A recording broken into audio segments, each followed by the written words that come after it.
complejo de entender, más aún si no tenemos todavía la letra fina de este acuerdo, ¿no? Sí, bueno, fue una de las características de este anuncio. Se sabía que el gobierno nacional estaba negociando, no convocó a partes interesadas, empresarios, sindicatos, todos los que tienen que ver con esto. Y bueno, un día nos enteramos que hubo acuerdo, con mucha emoción, hubo acuerdo. Hubo acuerdo. De cualquier forma, más allá de este detalle importante, que no se conoce la letra fina, es algo que va a tardar mucho tiempo y que no depende exclusivamente de la Argentina. Digamos, esto tiene que pasar no solamente por el Parlamento argentino que lo acuerde, sino por cada uno de los países de la Unión Europea. Exactamente, son acuerdos que tienen que tener ratificación parlamentaria. Un ejemplo de esto, cuando Argentina hizo el primer acuerdo con el FMI, también tenía que tener ratificación parlamentaria, que quedó ahí en la nebulosa. Este es otro de esos acuerdos que necesitan ratificación parlamentaria. Y que en principio ya está haciendo ruido, no solamente en la política argentina, porque estamos en un año electoral y era lógico que esto trayera voces a favor y en contra, sino en la Unión Europea, que tiene sus reglas de hace tiempo. Sí, básicamente la Unión Europea tiene reglas o regulaciones en cuanto a gestión ambiental o cuestiones de medio ambiente en cuanto a producción y servicios.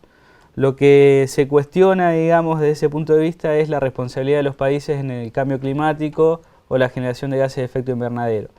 Todas esas cuestiones están haciendo en Europa que realmente se cuestione desde la sociedad civil los beneficios del acuerdo o que ya en muchos casos, por ejemplo Bruselas o Bélgica, haya toda una oposición a llegar a este acuerdo. Y hoy por la mañana leía que Francia también va a revisar cada uno de los puntos del acuerdo. Francia dicen que es uno de los países más duros y un ejemplo para graficar de qué estamos hablando. Bolsonaro hace semanas nada más acaba de aprobar la incorporación de unos 150 pesticidas más o menos, que en Europa están prohibidos hace un montón de años. Esa es una de las claves en cuanto a lo que es generación de gases de efecto invernadero.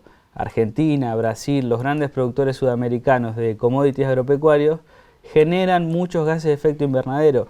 El tema es que nosotros o la sociedad argentina no lo cuestiona tanto.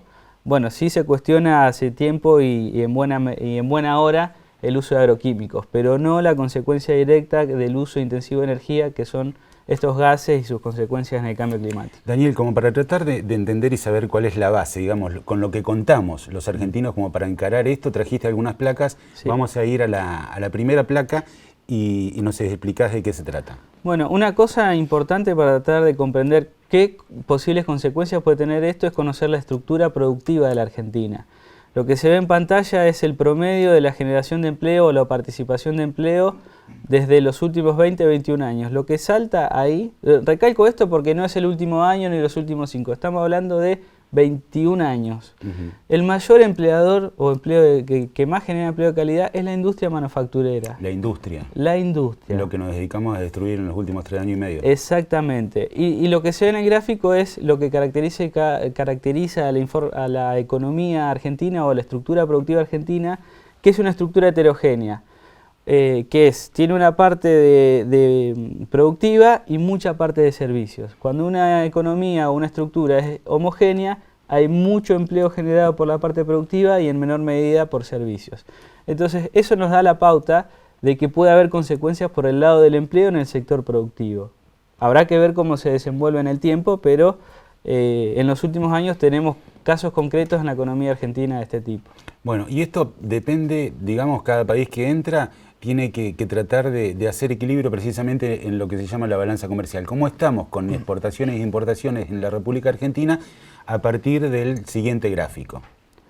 Bueno, el gráfico que vamos a ver ahora muestra la balanza comercial de todos los bienes que comercializa Argentina con todo el mundo.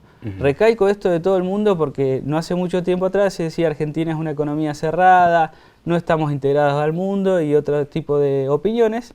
El tema es que Argentina comercializa con más de 150 países todos los años, ¿sí? Y lo que se ve en pantalla es la evolución del comercio administrado. El comercio administrado hace que vos consigas más dólares por exportación que lo que gastás por importación.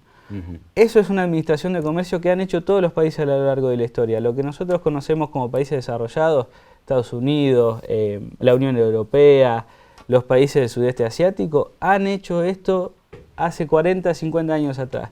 Argentina viene con este desafío en los últimos 70, 80 años.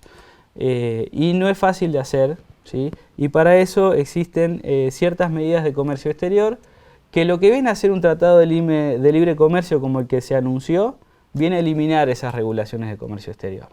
Incluso no hace falta firmar un tratado para hacer esto, el actual gobierno no administra el comercio exterior y ahí en el gráfico se veía que en los últimos años, especialmente 2016, 2017, 2018, las importaciones son mucho más grandes que las exportaciones. ¿Cómo le fue a otros países que ya entraron en esto y que están comerciando con la Unión Europea?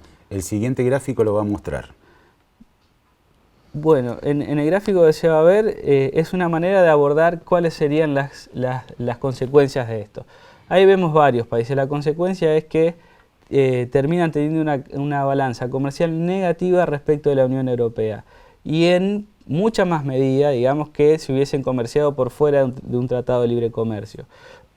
En el caso nuestro, Argentina, no es que siempre tiene superávit comercial. Lo que hacía o lo que intentaba hacer el gobierno anterior era siempre obtener más dólares que los que se iban por importaciones.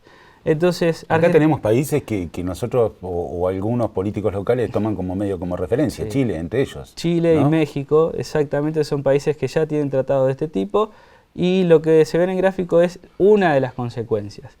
De todas maneras, Argentina ya tiene déficit con algunos países que comercializa. Estados Unidos, Brasil, la Unión Europea, China, el sudeste asiático. Entonces, lo que uno podría llegar a esperar es que este libre comercio o este tratado agudice esa balanza comercial con estas potencias que puede llegar a tener consecuencias en el empleo. El gran interrogante es si la Argentina está en condiciones o no. Hoy estaba leyendo en algunos artículos que, bueno, como prevén que esto va a llevar unos 3 años más o menos, empezar a implementarlo, piensan en esos 3 años adaptar la cuestión industrial en lo que hay que adaptarla como para afrontar esto. Digo, pero volvemos a estar en una promesa o en una película que ya vivimos. Hace 3 años y medio nos dijeron esto levanta, esto cambia y fuimos para atrás. ¿Cuál es la certeza de que esto sí va a funcionar? Respondiendo a tu pregunta, ninguna. Lo que el gobierno tiene en sus discursos es estos de que tenemos que competir libremente, si querés, mano a mano con cualquiera.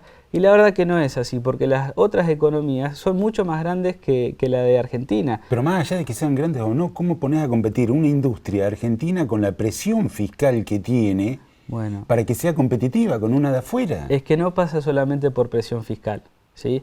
Acá se habla, digamos, en el discurso, digamos, a nivel nacional que la economía argentina no es competitiva. Bueno, y lo que pone sobre la mesa en general es impuestos, costo de trabajo. No es lo único. Para que una economía sea competitiva y sobre todo en términos de precio hay que tener en cuenta el costo de la energía, la logística de transporte. Nosotros transportamos el 80-90% de lo que producimos a los puertos en camiones. Eso básicamente es uno de los grandes problemas de competitividad. No tengo nada en contra del gremio de camioneros, sino que estoy hablando de que se tiene que diversificar la capacidad de transporte de la producción. Eso puede ayudar mucho y sobre todo el costo de la energía a que baje los costos generales, no solamente el empleo, y hacer que nuestra economía o nuestra producción sea competitiva en todos lados.